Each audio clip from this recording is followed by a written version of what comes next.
Good evening. It's Monday night, it's 8 o'clock, and I think it must be time for a nervous chat. Um, Tonight's guest is somebody that most of you are probably familiar with, or at least her work. She is certainly an outstanding photographer, and takes a lot of photographs of both mine and her home park, Thorpe Park. A lot of people don't realize that she's also a podcaster, and there's much more to her bow, many more strings to her bow. So without further delay, can I introduce Lauren from Lift Hill. Lauren, good evening, Lauren. Good evening. How's everyone? How are you doing? I'm doing good. How are you? Fantastic. Thank you for coming on. That's okay. Been looking forward to this for a while, actually. I kind of got that impression from you, and I've been quite touched. That's okay. I love watching everyone here as well. I know quite a few people are in the comments as well. So yes, yeah, I've got quite a sort of a loyal fan base. A good fan base, definitely. Yeah. So they're regular watchers, and I'm just gonna let everyone have their highs and everything for a second. So obviously, I suppose we'll start from the beginning. Yeah. How did you become a theme park enthusiast?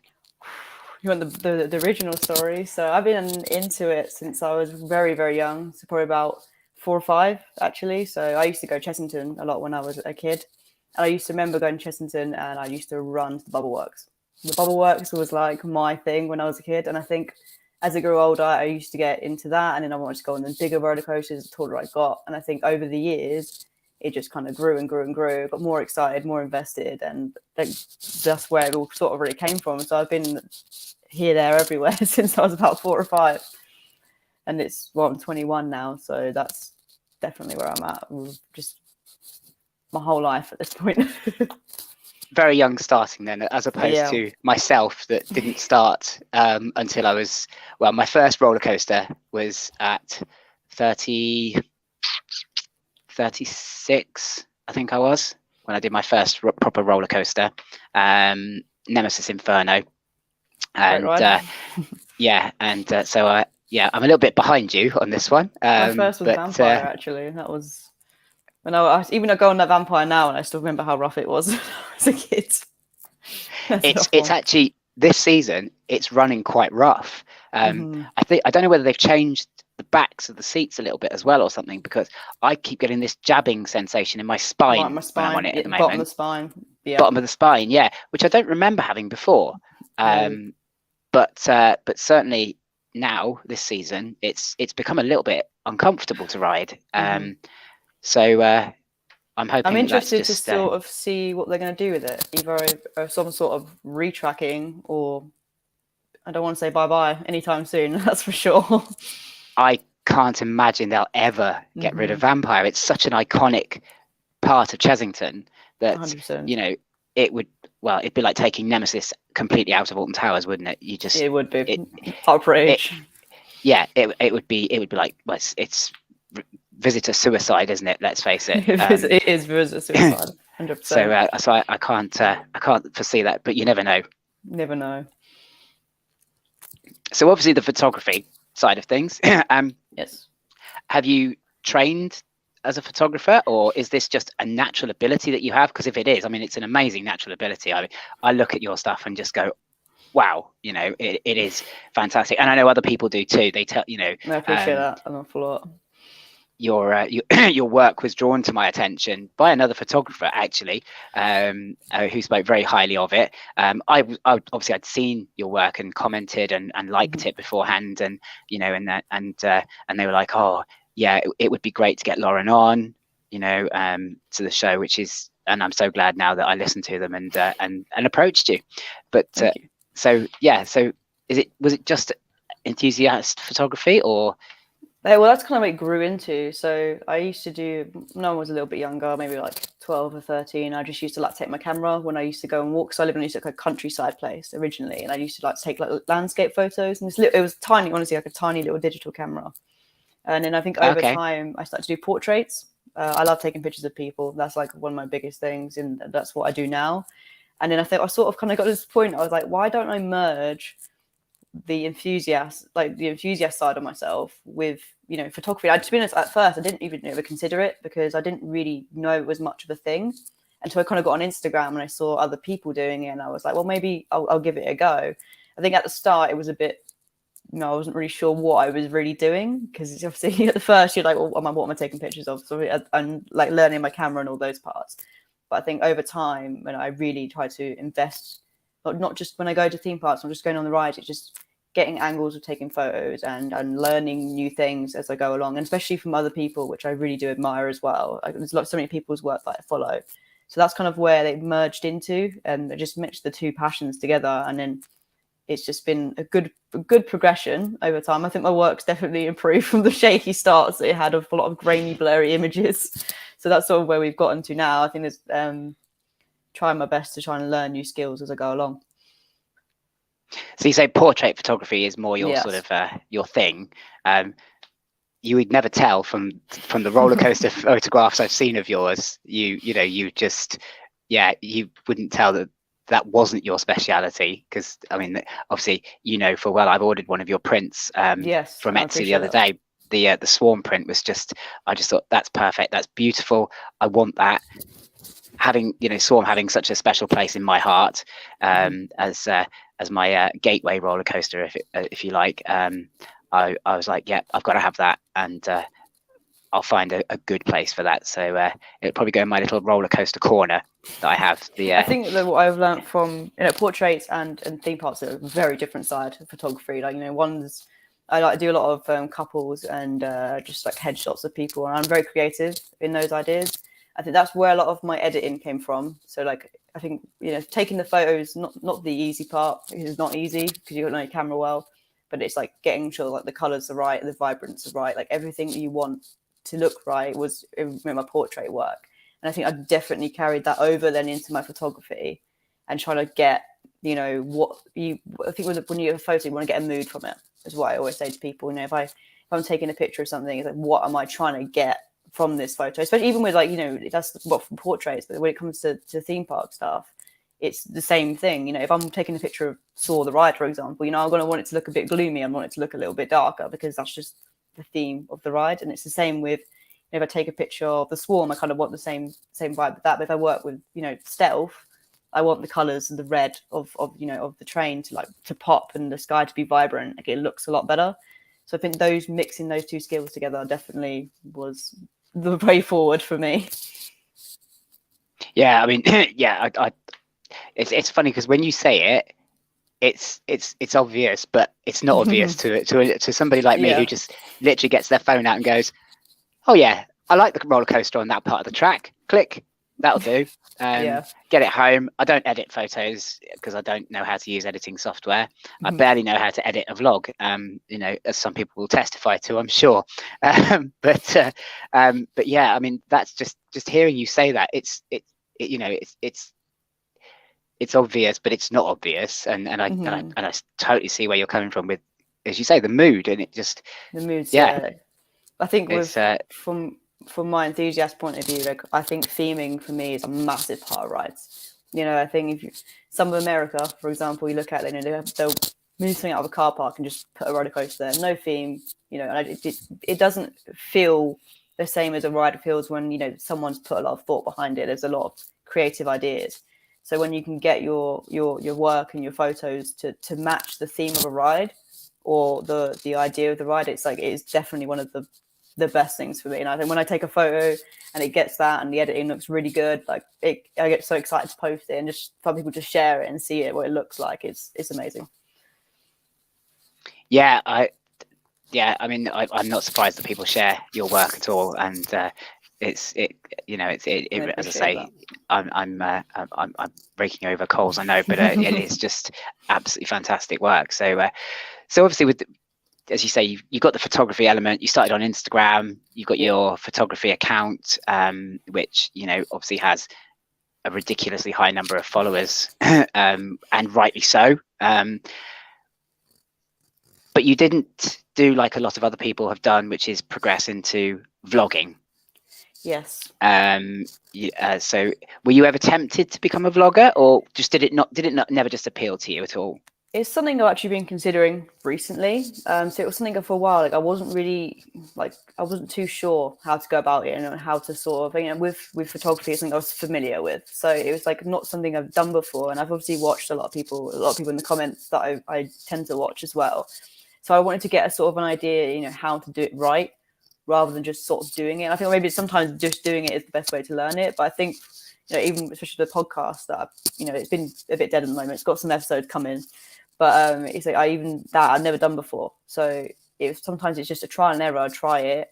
I think vlogging is definitely something I'm interested in, because I like to share my times out. I like people to give a good review and or whatever I experience. And I think I hadn't tried it because I was nervous about trying something I hadn't done before. I wasn't familiar with, because it's very different. Walking around a theme park with filming yourself. I was a bit like, that's not something I usually do. So I think it's something I want to give a go at and just sort of see how that runs. And I think it's good as well. I think from my perspective of taking photos of rides, I can, even just vlog that experience and how that works. And I think maybe that's a bit different because people don't do that maybe as much. Or say maybe, I think that could be your USP, absolutely.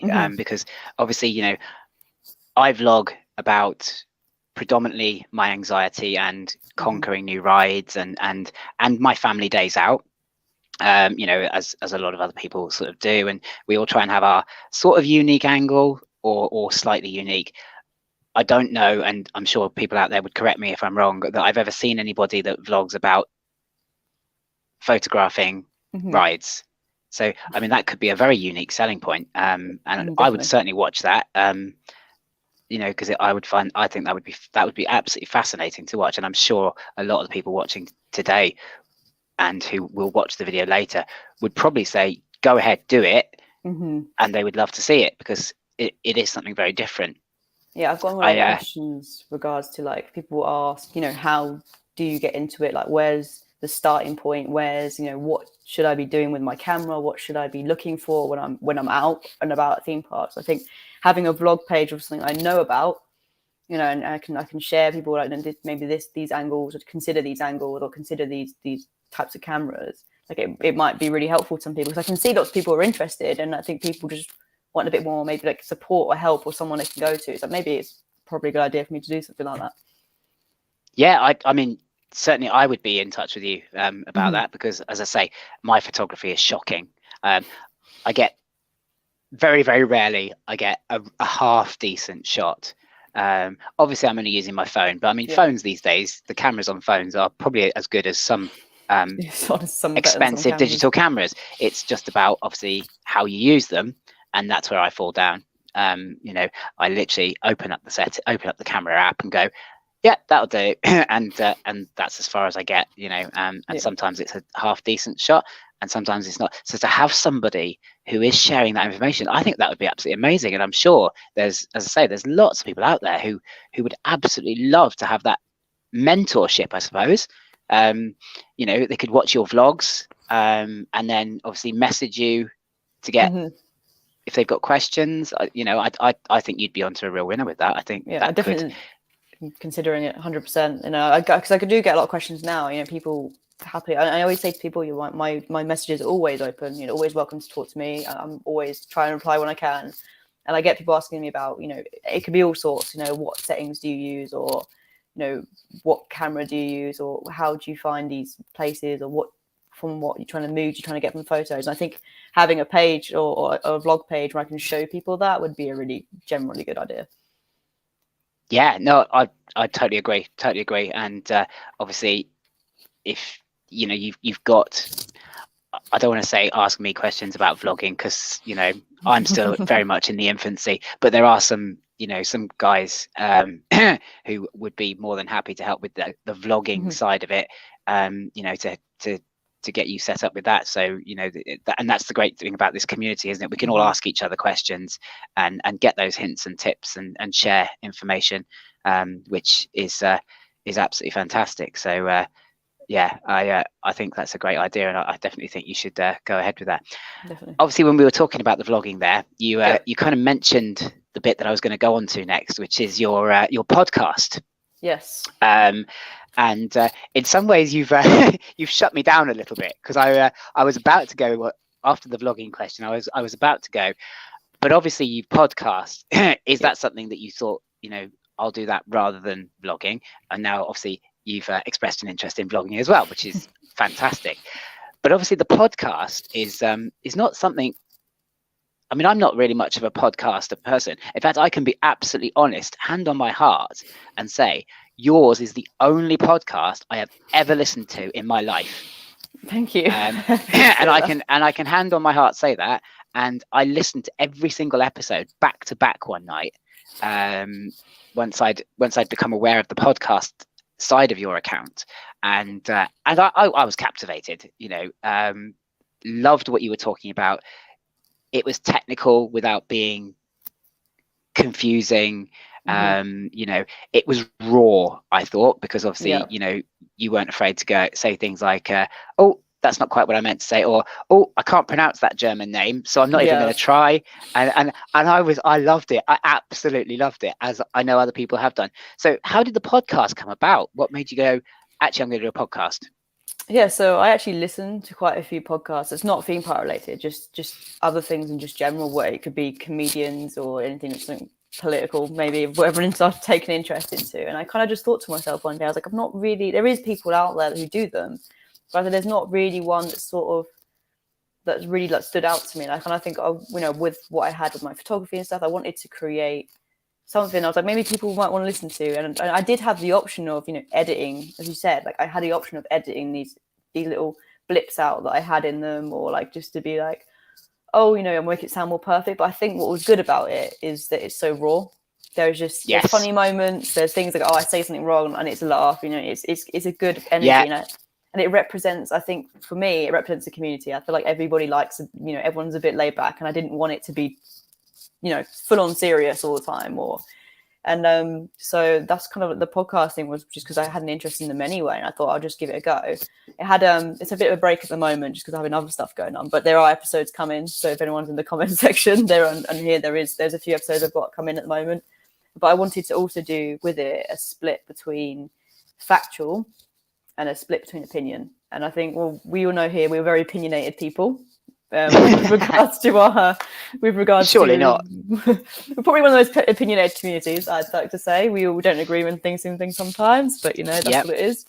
So I even said to my friends, I was like, I'm going to create opinions about theme parks. It might cause a bit of conflict, but it's okay. So I wanted to give people who aren't even in the community an opportunity to listen to it and maybe get involved if they were interested, or if it's something that they haven't known before. So I had the episode about Thorpe Park, about the history behind it, and it said that that's different because some people generally don't know about the history, and it just kind of scrapes the outside. It makes it more easy to understand. It wasn't anything that was too complex. And then I had a fun episode just talking about manufacturers and my opinion of it. And I think the split between the two is really effective, and it being so laid back, and I really enjoyed doing it. So it's something I've recorded a few that are coming soon, and I've got one about the dying age of log flumes coming because I'm a huge log flume fan. And there's obviously it's a dying age at the moment. They are going, and so that's just a laid back one. And I kind of want to bring people onto them as well, like sort of like you do, but just sort of get people's opinions on things, or like people who are experts in different fields. So for you, for example, you're like an anxious rider. It'd be great to have someone on who's like wants to talk about those sorts of things, or someone who vlogs more, or someone who had different experiences. So I think it was I wasn't sure at first how it would go and if people would even be interested. But it's definitely gone. It went well, so it wasn't. I want to keep doing, and I think I like the fact that it's so laid back. Yeah, as I say, and for me, as Coaster Chicken has just commented there as well, it was very accessible because yes, I'm a vlogger, theme park vlogger. Yes, I host a show talking to people who from the theme park community. Do I know a lot about roller coasters? Not really. I'm still quite new to the whole thing. Yet I knew exactly what you were talking about because it was all very, as James has said there, it was relatable, it was accessible, it was technical without making me feel stupid, because I knew exactly what you were talking about. And I mean, your manufacturers one, I actually loved that because it was almost against the grain of from a lot of opinion about your favorite manufacturers and why, and yet you very sort of almost like a debate. It was almost like there was another person there arguing the counterpoint with you, but you very, you were very very clear about why you felt that way about each manufacturer. And actually, the more I thought about them, I was like, do you know what? You're absolutely right. They have got catalog roller coasters. I could see what you're saying there, because they've got the same layout in this park and that park and that park. And I think B&M are probably one of the most guilty manufacturers for that. I think from that episode, from that episode, I remember, because I got people comment on this, because B&M are not nowhere near one of my favorite manufacturers, and I'm very, very, very, very vocal about that. And people go, oof, I get it quite often, but I said in the episode, as you said, like, I give counterparts. It's not just, okay, this is my opinion, that this is what other people think, what other people's, what I know of the community like has an idea of what they think. And B&M, to me, their development, I don't think is very good. That's just that's what I believe. But they have some solid coasters that last a long time. They have a lot of catalog coasters. They're efficient, and parks buy them because they last long. But I know obviously something like Mack Rides, for example, people don't. Some people might think and put them a bit lower down the pecking order, but watch their extreme spinning coasters and all those things that are coming through their development. So they're pushing themselves up that ladder very quickly, and people don't really maybe not considered that. So it's just good to have the counterbalance. People always think, oh, B&M's the powerhouse, but I'm not too sure that it is anymore. So it's good to see as the time, especially with manufacturers, how time develops and things change, and people's opinions are all different. So I like that as well. Yeah, well, as I said, you had me convinced. I was sort of, I wouldn't say I'm a massive B&M fan. I love a B&M wing coaster. Nemesis and Inferno are, they're great rides, no doubt about it. But from the manufacturing point of view, the more I've become knowledgeable about manufacturers and roller coasters, the more it almost feels like B&M they've created a coaster, or two types almost of coaster, if you like, and kind of sat back on their laurels a little bit, thinking people buy these because they're reliable, as you say. They're, I'm guessing, probably easier to maintain than some of the other the manufacturers. So they kind of think they've got their market. They don't need to develop. They don't need to innovate. And then, as you say, you've got others who are quietly behind the scenes now, really innovating and pushing boundaries. Pushing 100%. The boundaries, absolutely. Intamin is one, I think, who are really pushing boundaries at the moment. And I was talking to some friends earlier on about manufacturers, and about the fact that Intamin are one of those leading sort of manufacturers now, innovating their roller coasters, and obviously the launch, they've got launch coasters almost sealed up. Intamin, I don't think you'll get a better launch. No. And we were all in agreement about that. But there are other areas, and I think I saw something about a launched log flume coming from Intamin or something like this. I didn't see that, but that'd be interesting. And I just thought, but as you say, they're trying to push the limits. Yeah, and as you say, B&M just aren't, or don't appear to be, wanting to even try at the moment. No. Maybe they all feel they need to catch up at some point. Who knows? As I suppose, as long as they're still selling coasters, are they ever going to feel the need to? That's probably the question, isn't it? It's supply and demand, I suppose. Definitely. You'll have to remind me, who did you, in your podcast, who was your favorite manufacturer? I think it was RMC, Rocky Mountain. I was just thinking that. I was thinking, I'm sure it was a 3-letter one. Yeah, 100%. Yeah, and I remember sort of sitting back and thinking, that's an unusual choice, But again, you quantified your decision so clearly that I was like, I totally get you there. I totally understand what you're talking about, and it's that's your argument was very sound. Yeah, certainly. They're very, the RMC, they're fresh. They're a fresher than the other ones. And obviously they make their hybrid coasters, and that was a big development, you know, for a lot of, at first you said, I've even seen that there's a documentary, I'm not sure if you've ever seen it, I think it's called This Is How We Roll or something like that. Okay. And it's really good, and it, you know, it tells their journey and as where they come from as originally as a family, and like what they've created. And you know, they started off, you know, just helping, you know, fix wooden coasters that needed fixing, and then Right. you know, they come and develop from, you know, like the single rails. Someone just said like the single rails that they do are incredible, and it's just the way that they really like to push the limits. You know, a 0G stall on a hybrid coaster, you know, who thought? You know, there's some, but we do need one here. But the problem is, I think they're so expensive. I think I said that in my thing as well. They're very expensive, and because they're very expensive, I don't think Merlin will invest that money anytime soon. Merlin do make investments, but I don't see one coming. And also, just because the pure size of them, I'm not really sure. Or towers would probably be your best bet if you were going to put one somewhere.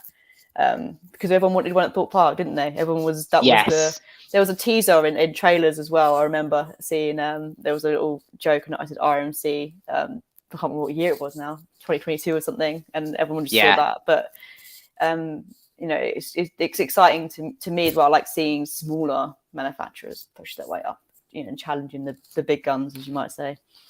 Yeah. Oh, absolutely. Yeah. I mean, I suppose the problem you've got, as you say, with where would Merlin put one, Thorpe Park would be the place from the perspective of not having any height restrictions. So it'd probably be cheaper maybe to build it at Thorpe Park, but have they got the land space? Alton Towers have got the land space. Yeah. I think that's a can of worms we don't even want to open right now, is it? At the moment, no, we do not want to touch it's a very, very sore subject, that one, I think. Definitely. And as you say, Alton Towers have got the land, but they've got the height restriction, so it would actually be incredibly expensive because they'd probably have to dig down to bring it under the tree line. So it's kind of but obviously on the point of Merlin investing, were you shocked? I certainly actually was shocked this year to see actually the level of investment from Merlin across the entire estate. There's a hint, obviously, at Alton Towers. We don't know what they're doing there yet, but there's obviously something going on. You know, but to be building 3 new roller coasters in the 3 southern parks alone, I was like, wow, that's massive investment. You know, I've certainly not seen that level of investment since I've been a Merlin pass holder and an enthusiast. You know, so it's they do seem to have been sort of jolted into action. Yeah, it was I remember as well during lockdown. I remember the company was in bad shape. You know, they were apparently near bankrupt, just because of, you know, they've been closed for the whole time and they lost a lot of money. So I was a bit shocked to see, you know, the level of investment, as you said, you know, and then there's definitely movement around towers at the moment. I think people have started to clock on too. I'm interested. But I am shocked. I don't really know where that money comes from, but it's good because, you know, I see like Chessington, for example, their whole new land that they're coming up with now. It needed it. I think there was parks that, like Chessington, you know, I've been there for years. I used to go there as a kid. When I was a kid, it was more thrilling. I think now when I went recently, and I was like, it doesn't quite. There isn't enough new there. You know, there wasn't enough that really keeps people coming or people excited, and they needed that whole investment that they've gotten now.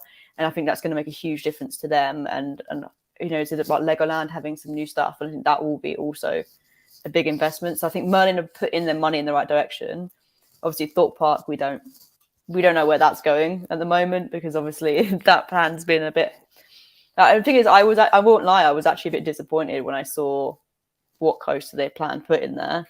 I wanted something new. But I think what Merlin are guilty of, and maybe people might agree with this, is they're so focused on breaking records rather than building better coasters. I know this is another short coaster. We've already got one with the Swarm. Great coaster, brilliant ride, one of the best they've got there. Theming's amazing, but it's short.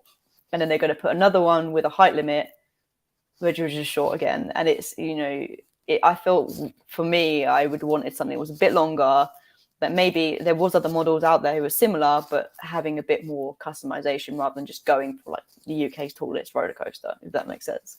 Yeah, no, absolutely. And I think, I agree that something a bit longer, rather than something record-breakingly high, probably would have been more of an enthusiast pull, but I don't know, are they targeting enthusiasts, or that's what I are was about they? to say, because when people, we go there all the time. We live at these places. We're picky. We're picky people. We always say we're picky people, but they're probably focusing on, they get the tallest roller coaster in the UK. Like, people who aren't enthusiasts who go for a day out will go, well, that's amazing. Like, I want to go on that. So that's, to them, I think that's what maybe they appealed a bit more to. I think we're just very picky people when it comes to our roller coasters. Yeah. 100%. Obviously a comment there saying, what we were talking about Merlin's investment, somebody saying about, Mhm. Merlin are scared due to the London resort possibly coming. Now, as I understood it, that's been totally scrapped now. Scrapped completely. Yep, that's gone. And I did hear wild rumours that Merlin had been involved in the bureaucracy and red tape that stopped that going ahead. And that's the cutthroat business, isn't it? You of course you don't want a competitor building a brand new state-of-the-art massive Disneyland style roller coaster almost on your doorstep. I mean, we'd love it. Of course we would love it. Yeah, exactly. It's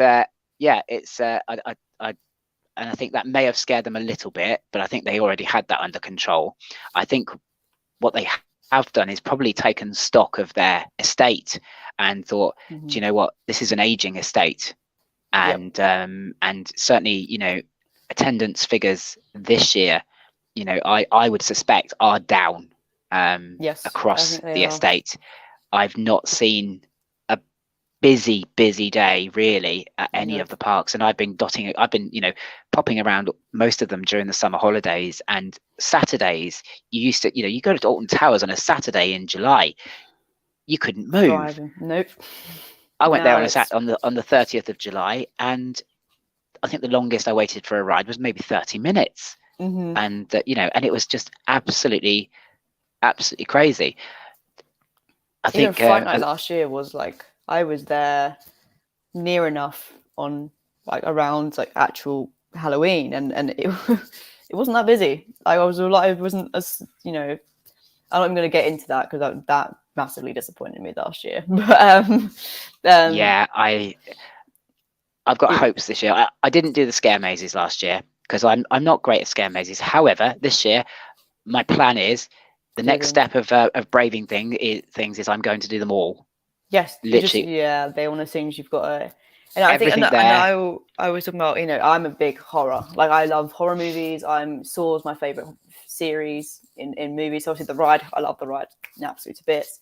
And I go to all the scare events around the area. So I go to Tully's Oktoberfest, I was saying to you earlier, and all those sorts of things. And I went to Fright Night last year, and the Tully's was the first year I went last year, and I went to Fright Night. I was like, okay, this is good. It was fun.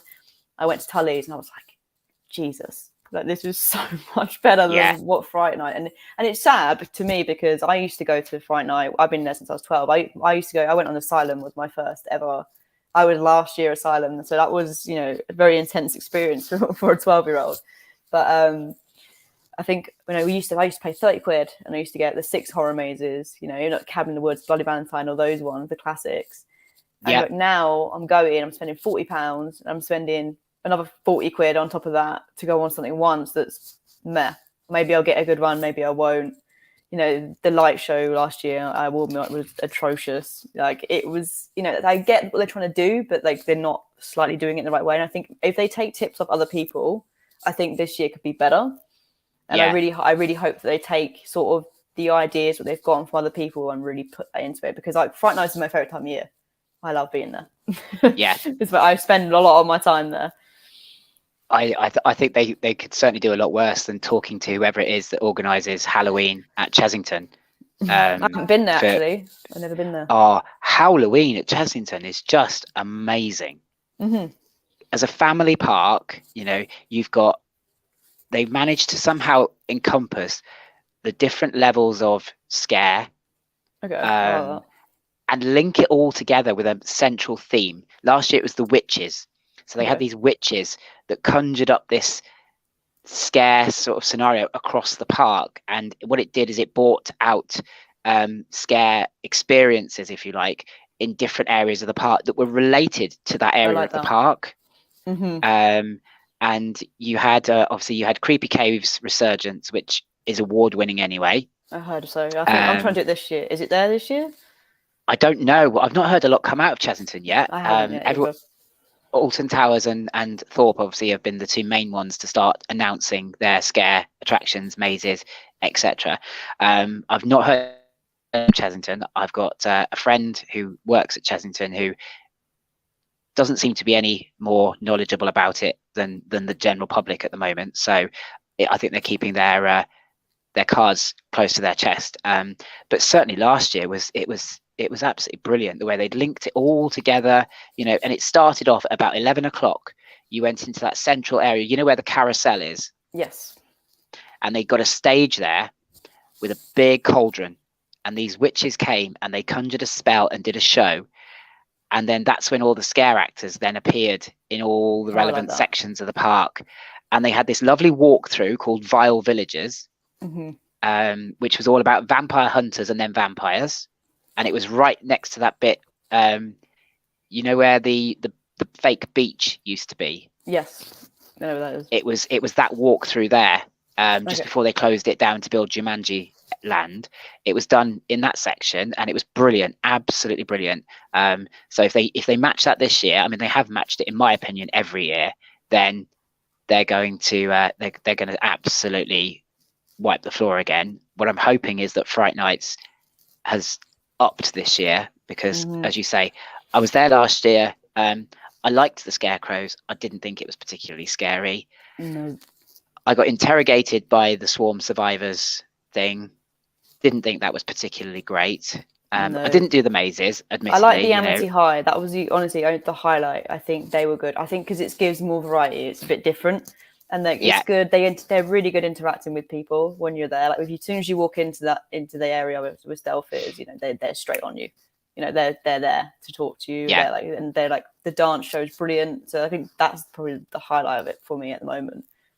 Yes. Yeah. And I actually really enjoyed. I know a lot of people didn't, but I enjoyed Birthday Bash. Oh yeah, I think because I saw the humor in it more than. I mean, it wasn't scary. It was a show, and there was sort of dark humor. But I quite enjoyed it as a show. I did watch it with my 6-year-old, so that'll tell you how scary it was, and he loved it too.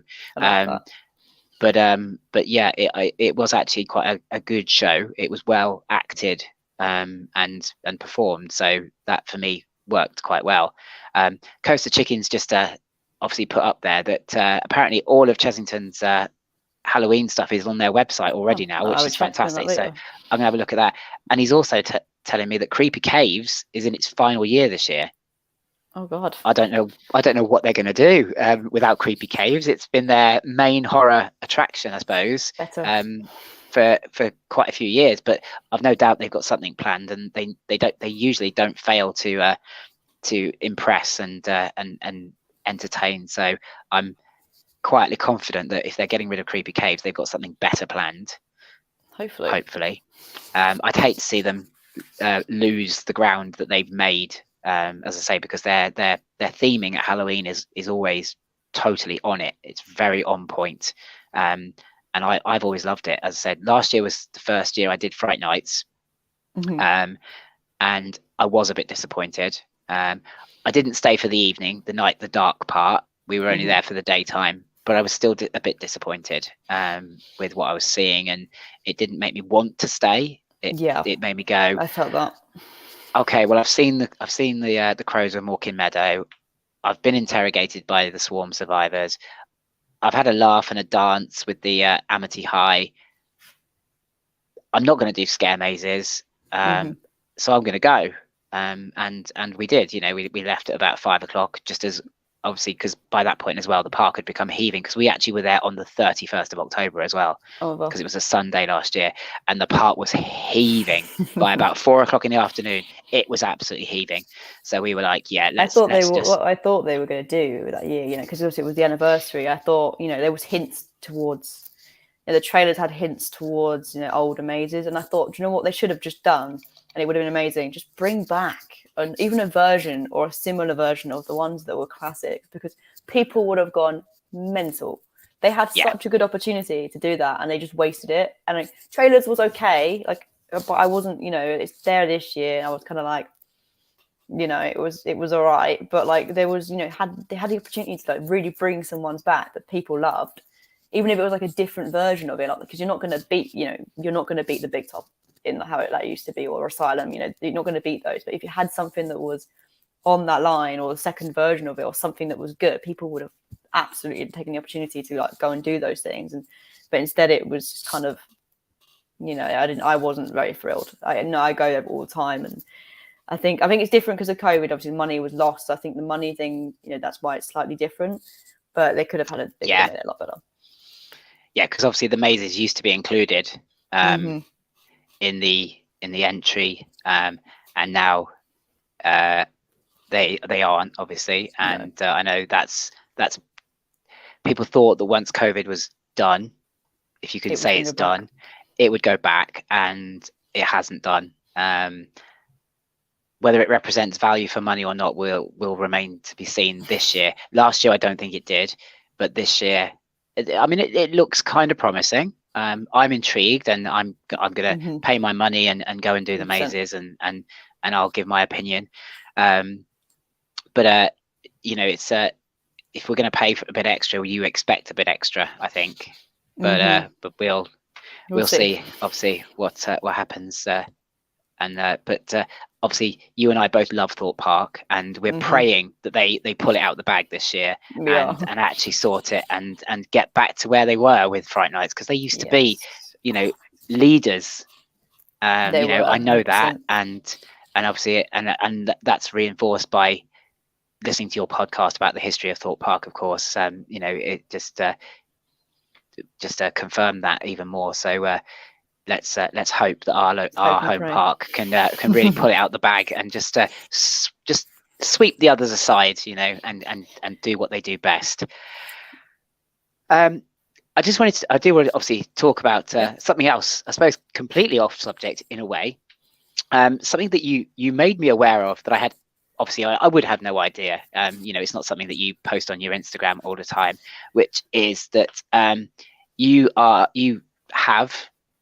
I don't know, no, you don't suffer from, because I hate that, using that term, but you have ADHD. Yeah. And so, and as a result, you have zero fear, which is why in the description for this video, I described you as my antithesis. Because, so do you want to talk a little bit about that, and obviously, and how that affects you, your visits to parks and things? It does. And I'll just go into it. So I've got like when I was younger, I wasn't so much aware of it now, but when I was a kid, I just thought I misbehaved turned into an adult. So I actually got pretty severe ADHD. So I actually have a disability pass for all Merlin attractions, because I had a very bad meltdown in a Chessington queue once, just because of the overstimulation. It was just too much. And there was too much noise, there wasn't enough space, and my brain just freaked out. Like, that's what happened. And that's when I got my pass after that. But with regards to like riding roller coasters, like, I think with my ADHD, I have zero risk assessment, and that's why I will say that I don't have any fear whatsoever. So I don't really I've never felt nervous. Really, when I was a kid, I was a bit like, it was overwhelming. So as a kid, I was a bit younger. I was like, whoa, this is a lot, and it was a bit scary.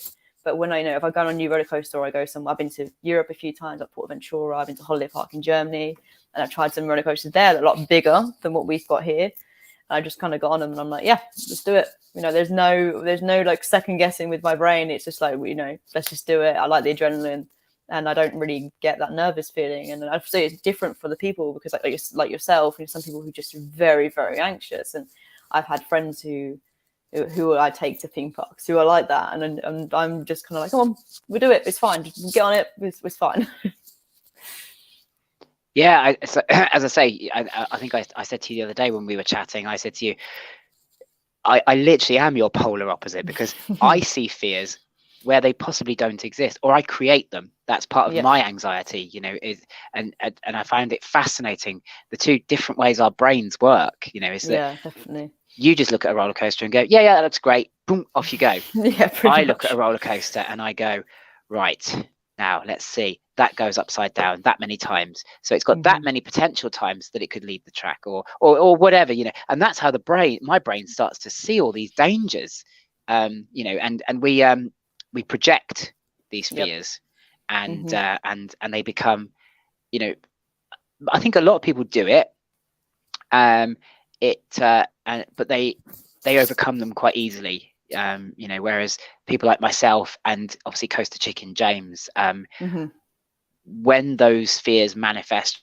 for us, they are crippling, because and I suppose I'd love to spend a day in your brain, being able to, I would literally be running around every big park in the world, I think, just doing it. But I suppose, do you ever feel that fearlessness could put you in harm's way in some way, that it could, that maybe it would be dangerous?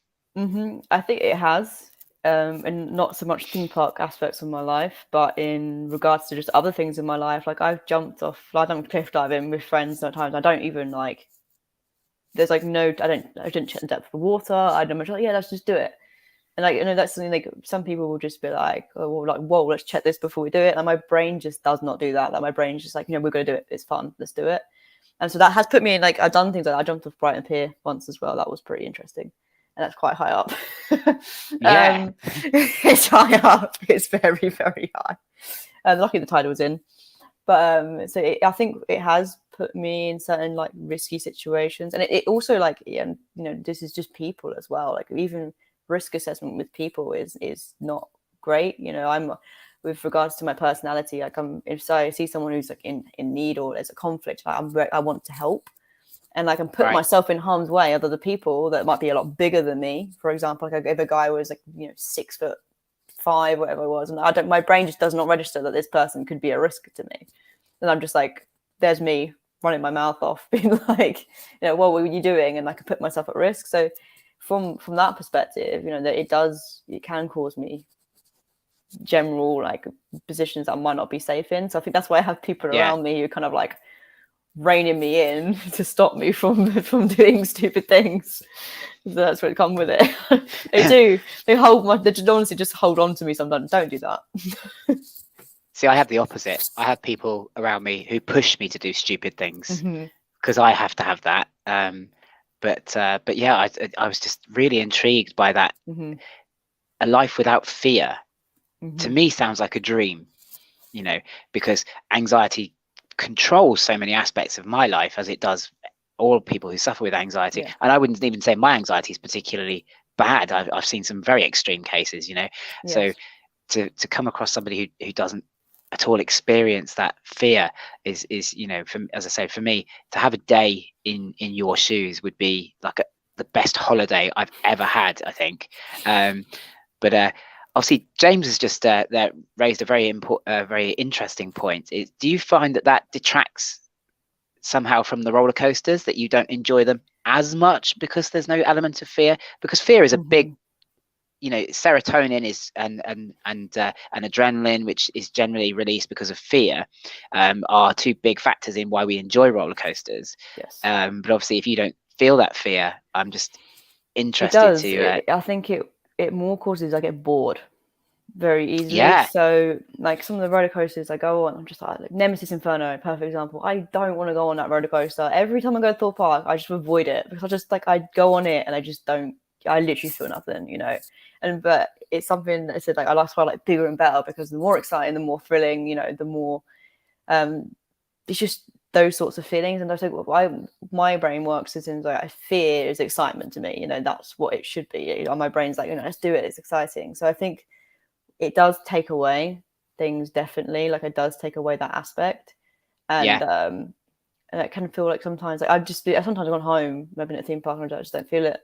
This isn't just not doing it for me. And that's challenging, because I love being there so much. I love being at these places, and our country's not big. We haven't got a big country. We haven't got a big range of theme parks. We've got our Merlins, and we've got Blackpool Pleasure Beach and the Paultons and Drayton Manor, those sorts of places. But there's limited amount. You'd only get so much. So I actually had a point where I used to live up in Derbyshire. I used to live near Alton Towers, and I used to go all the time. And I used to just stop going as much because it was just, I wasn't getting excitement for it. I used to be a ride operator as well at Gulliver's, so that's a part of my bit of my background as well. I didn't have mentioned that to many people.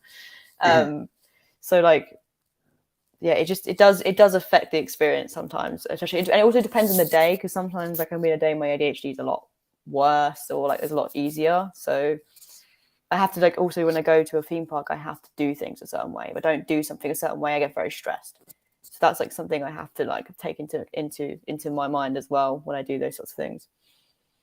That's an interesting similarity there actually then between us, because I find with my anxiety that if I plan, because I found one of the best ways to sort of pacify my anxiety is control. And so I plan. If that plan doesn't go to plan, I freak out.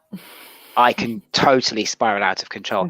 And a classic example of that was first time we ever went to Alton Towers, and I'd said, I'd looked at all the rides and I was like, right, Galactica looks like to me the easiest option. I want to do Galactica. And I thought, well, I've done Nemesis Inferno as well. I'll try and do Nemesis. And in my head, what was going to happen was we were going to rock up, because we were staying overnight in the cabins. We were going to rock up. We were going to check in. We were going to unload all our stuff into the cabin, spend the rest of the day in the park. When we rocked up, we couldn't check in until 3 o'clock. Bang! I fell apart. Literally fell apart. Couldn't ride either of the 2 rides I wanted to ride that day. Just about managed Galactica the next day because I'd calmed down a bit. But literally just that not being able to do things in the order that I perceived should be the order of the day was absolutely just absolutely destroyed my day. And I was my mind was out of control. It was spiraling. And so as you say, it's and I find it's really fascinating from the opposite perspective. I have to be there early. If I'm not there at least half an hour early, I freak out. Like, I'm not there. If I'm not there, I have to eat lunch before lunchtime because I know it's going to be busy. So my brain's like starts working its way.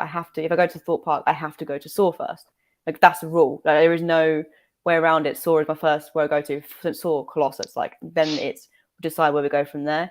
And I have to do things in certain ways. And I find that hard because I don't want to be bossy if I'm going with someone who doesn't understand that, because sometimes you can go with new people and they just think, oh, why are you pushing me around? But it's like, you have to understand that my brain has to work logically through this, because I can get with my ADHD, overstimulation is a huge problem. If I'm standing in and out, or it's not going the way I expect it to go, I can find that really challenging. So, that routine is in my head is like, I have to do it this way otherwise. And I go with people who understand that. And I really appreciate that, because if they're understanding it, it makes it less stressful. And if I do get stressed out, they kind of know how to just calm me down a little bit. But it's interesting, as you said, like, you're the opposite spectrum, but we still have those same sort of, concerns if something doesn't go right with the plan, that it does cause a big ripple effect of the day. As like you, if things aren't done according to my plan or start to deviate, minor deviations I can handle because I plan for that sort of in my plan. But if it's anything major, I'm like, whoop, write the day off. That's it. Can't do it. I need, just go and lock me in a dark room somewhere for a bit, because I've got to reprocess everything now. I have recovered. I'm better at recovering now than I used to be. But I do have to go and sit down. And it's like literally refigure the plan. With the change. 100%. Sometimes that works. Not always, as I'm sure is for you as well. But sometimes I can do that, especially at Thorpe Park. It's a bit easier because I know the park and I know how everything feels. And so I can sit there and go, well, that's okay. I can handle it. I'll do this instead, and then this, and then this. And that's, but a new park, that would be, forget it. It's not going to work, so I totally get that order and control and needing to do that. it's even it's like if really I'm going interesting. to a park, like so for example, I'm going to Legoland soon, and I haven't been for a while. I almost broke my collarbone last time I was there. That was great. I didn't. That was a very interesting experience. And that was a ride as well. But I have to have been for a while, so I go through the list of coasters, or not the coasters, but, you've got the ride list that they've got, and then sort of plan where I'm going, so I know I'm confident where I feel like I'm going, because otherwise I don't have that. If I get there and I'm like, well, where are we going? My brain will be like, well, we need to some sort of, and it's weird because ADHD is something you don't usually plan. You're not very good at organizing, but I think what I've learned is like sometimes you've got to fight that, and structure actually makes you feel the most calm. Because overstimulation and stressing about that can be too much. Yeah. Well, thank you so much for obviously the conversation we've had. What I like to do for the last sort of 10 minutes of the show is just obviously if anybody watching has any questions for yourself, I like to give them an opportunity to ask. I'm going to kick it off with a question I've been dying to ask you. You told me you were getting a tattoo of a ride. I've got two theme park tattoos. I'm dying to know what they are. Okay, I can show you because they're on my arm, and I've got my arms out today, so that's fine. So this is my first one, which is actually the Pantheon blueprint. Right.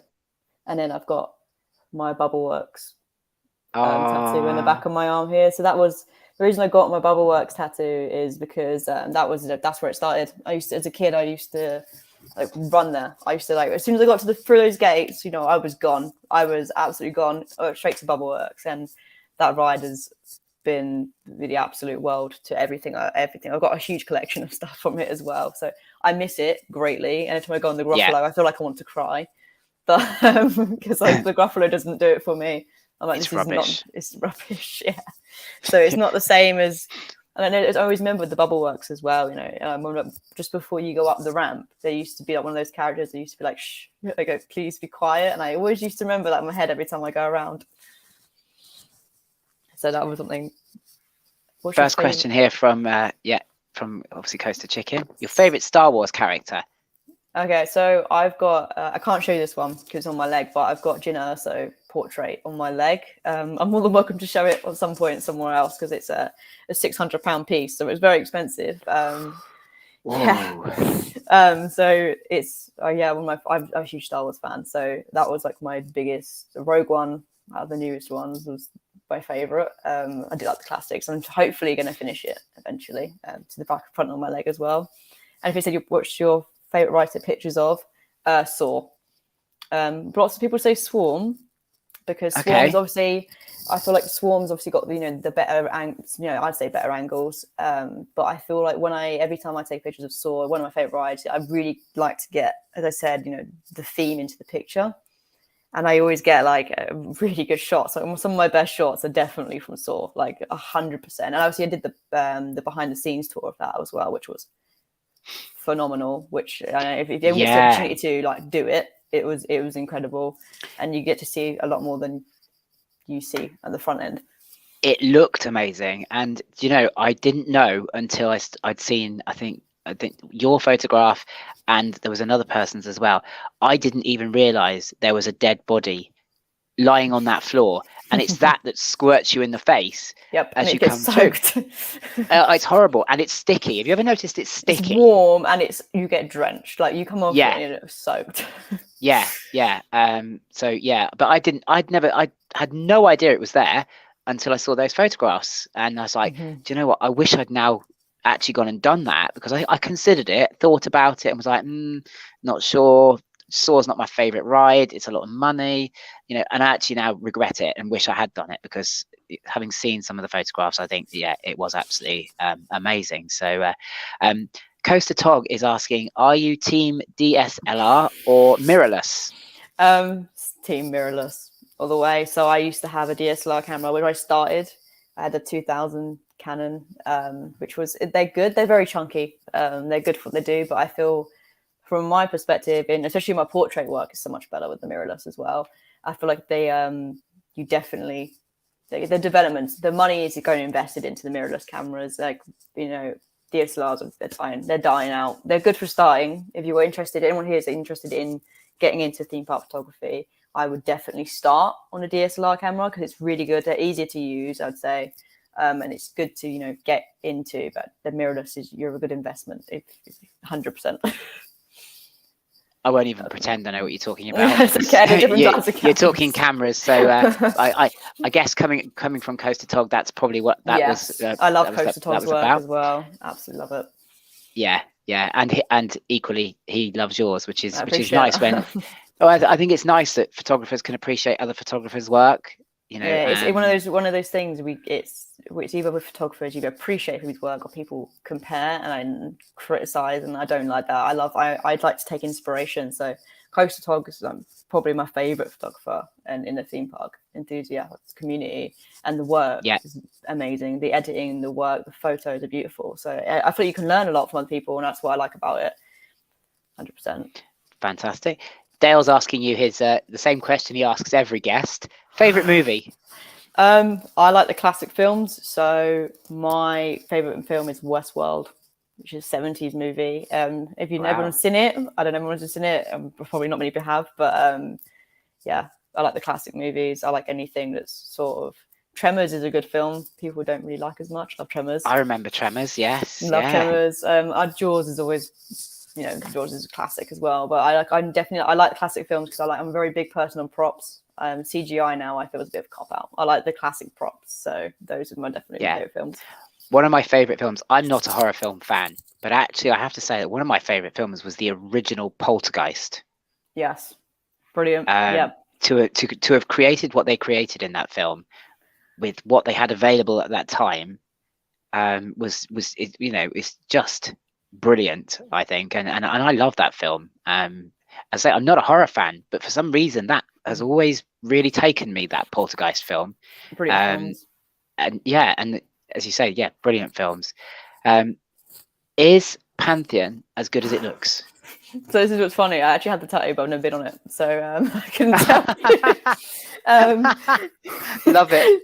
So I'm just a big fan of the new models, those new models, and I wanted to get a blueprint, and I felt they're not easy to find, apparently, as easy as you think.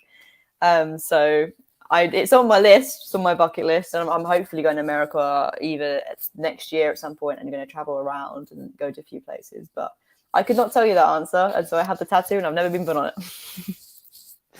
It's a good answer. I'm just trying to flick through some of the comments now to find the next question. I think Coaster Tog's very happy with your answer about him being your favourite photographer. Definitely. Here's a controversial one possibly for you. Nemesis or the Smiler?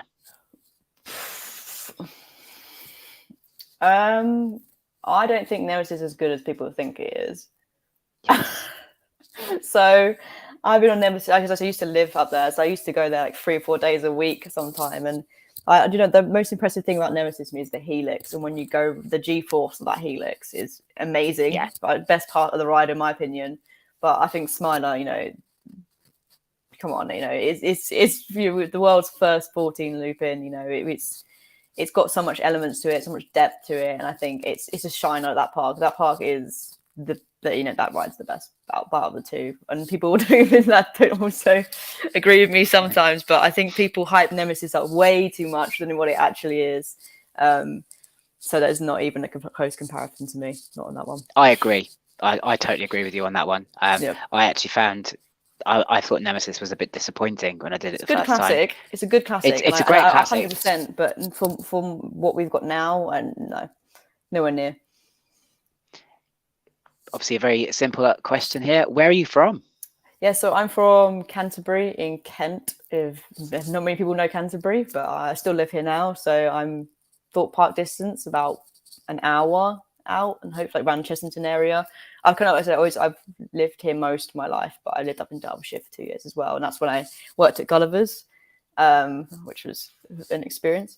And then we used to go to all the towers a lot, but I'm back down here now and love it here. Wouldn't change it. You've come home. Come home. I love my home. You've come home. It's nice to have a Thorpe Park supporter. I get overwhelmed by all these Alton Towers Alton, they're fans. everywhere.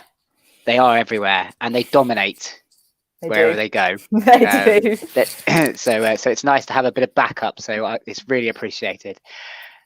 Dave would like to know, what's your next park that you'd like to visit? So I'm looking at Europa Park for November, if it's open. I don't even know it's open that time. I haven't even checked. I'm meant to be going to Germany in November for my birthday. So I had a few options there, but that's kind of like where I want to go to next. I've already been to Holiday Park there, and there's obviously a big variety that they've got there. But I think that was something that I really wanted to go to for a while. So that's like hopefully my next new park. I actually have never been in the UK. I've never been to Paulton's Park before. So maybe I'm hoping. You've got to go. I've got to go. I've never been, especially with the new coaster there. So I need to go there at some point. You obviously, you say theming is a big thing for you. Yes. And I would say it's a very well themed park. It's not a thrill park by any stretch of the imagination, really. It's got some really nice rides. Yes. And there is a level of thrill. I'd say everything's about the thrill level of Vampire. Okay, that's good. Or thereabouts, which is great. But the theming is so much better than the Merlin parks, and it's a beautifully kept park. It's very clean. It's well maintained. They've got beautiful gardens within the park. I mean, I think as a theme appreciator, you will love Paulton's if you get the chance to go. I visited for the first time 2 weeks ago, and I loved it. The only thing I could find to criticize about the park was that the merchandise available in the shops is not geared or targeted at enthusiasts. So you could buy almost no ride merch whatsoever. It was all kind of cheap, but not cheap, expensive toys that you would find in your standard souvenir shop at the end of an attraction sort of thing. That was disappointing. But other than that, go and do it. It is a great park, and I'm sure many others will agree with me that it's worth a visit. Storm Chaser was brilliant. That's loved Storm Chaser. That's what really brought it up my radar. I considered it before, and it's not even, it's like 2 hours from here, so it's not that far. But I think when Storm Chaser came in, I was like, hey, I need to go down there. I need to see what was going on down there, because I've never been to like Drayton Man. I've never been to Blackpool Pleasure Beach. I've never been to some of the the bigger ones. It's just just purely travel, and also it's hard to find people who want to go. Obviously, this community is great, so this is where I should be looking. I really want to go, but I don't want to go with someone who doesn't know their way around. Does that make sense? Yes, very much so. Yes. Bucket list park. Obviously, you've said about Europa Park. Is that your bucket list park, or is there another park that you'd love to do? Cedar Point. Okay. Cedar Point is my bucket list. Steel Vengeance is probably where I want to go. That's the coaster I want to ride the most in the absolute world. And obviously Maverick and stuff like that there, and they've got like a very good mix of roller coasters and variety. So that's my bucket list. That's the top of my bucket list. Exactly where I want to go. And I've got a few places like Carowinds as well, and obviously it's Disney and Universal. I've never been to the Florida ones, and they are the big powerhouses. But and it's like Six Flags as well, like Six Flags Great Adventure as well. That was one of the top ones. I must admit, I would love to go and do the American parks once my bravery level, if you like, is fully where I want it to be. They're a bit bigger there. Sadly, it's a dream. I hope one day maybe I'll get to go and do it. I think it's quite unlikely. But I'm still working my way around UK parks at the moment. You'll get there. I've got eventually. Blackpool Pleasure Beach coming up in October. Thankfully, with people who know the park, because like you, I do prefer to be with somebody that knows it. Which is, I suppose it's why Thorpe Park for me was a good one, because my wife grew up literally round the corner from Thorpe Park. So as a teenager, she was always at Thorpe Park, summer holidays, weekends. So she knows that park inside out, upside down, so going there with her was easy. Because I was with somebody that knew it, as you say. And then going to Blackpool with Steve from Thrills and Food, who I know knows Blackpool inside out, upside down, which is why I'm really pleased to be going there with him, and obviously, you know, that's going to be very helpful. That's on my list. I want to go there, but I said I want to go For with someone me. who knows it rather than just going to sort of wander around and going, you know, I want to do a thing, but what's the right order? What's, you know, where am I going? That makes any sense. Yeah, no, absolutely. It makes perfect sense. Perfect sense. Right, I think we're going to have to wrap it up there. We've been going for an hour and 10 minutes, but there's so much more I could talk to you about. I mean, I've barely scratched the surface of what I would like to hear from you. Anybody that knows me will tell you I'm exactly the same. So you know, I look forward to obviously talking to you more after the show, and certainly as we were talking about, you know, hopefully getting to Thorpe Park on the same day. Yes, definitely. And maybe spending a day just to I'd love to compare and contrast how we feel, you know, what's going through our heads as we approach each ride. That I think that would be fascinating. Definitely. And if we could get James in as well, Coaster Chicken, to give his perspective, because although he has the anxiety like me, I think it manifests different with everybody. So I think it would be lovely to get his perspective. I think that would just be a real fantastic experience. So we'll have to try and get that set up. 100%. Oh yeah, because I think it would be also like if you're interested in any photography stuff, we can sort of give you a little bit of a, you know, show what I do as well. As I said, like the vlogging thing would be a good idea, but definitely. Brilliant. Well, Lauren, thank you so much for coming on. It's been absolutely fascinating. Like I said, I feel like I've barely scratched the surface. We could probably talk for another hour. Definitely. But I think people are probably wanting to go to bed. It's a school night, and you know, it's so we better cut it short. Do you want to mention your socials? I will obviously put all the links for all your Instagram, your Etsy shop, and all those in the description. But if you want to mention obviously all your tags or so any of that, my tag for my Instagram is, but my Instagram's the main place. So if you ever want to obviously see my work and obviously give me a message or anything like that, it's @lifthill_Lauren, and that's where my most one is. And then the podcast is Let's Talk About Theme Parks. It's on Spotify. So if you're interested in seeing that, those are the two things there to go find me on. Brilliant. I'm so excited about the new episodes for the podcast. I'm really interested to see where you're taking that, because it had so many potential avenues that you could go down. You know, so and I know that there's others as well that are really, really excited about those new episodes. So yes, we look forward to that. And as I said, any tips on vlogging, don't ask me. Yes, but there are people out there who are very, very good. I see a few in the certainly chat. Put you in the right direction. Exactly. But as I say, thank you so much for coming on, and it's been thank you for asking me. I really appreciate it. So enjoyable. I've loved talking to you, and I look forward to talking to you more in the future. But yes, so I'm going to say goodbye to you now. And if you want to hang around for a little bit for a bit more of a chat afterwards, that's fine. If not, then we can always talk another day. You know, we can sort that out.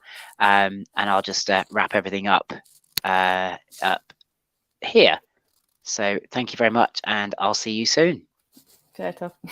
See you later. Next week's guest is a young lady called Rascal from an Instagram account called Theme Park Fur.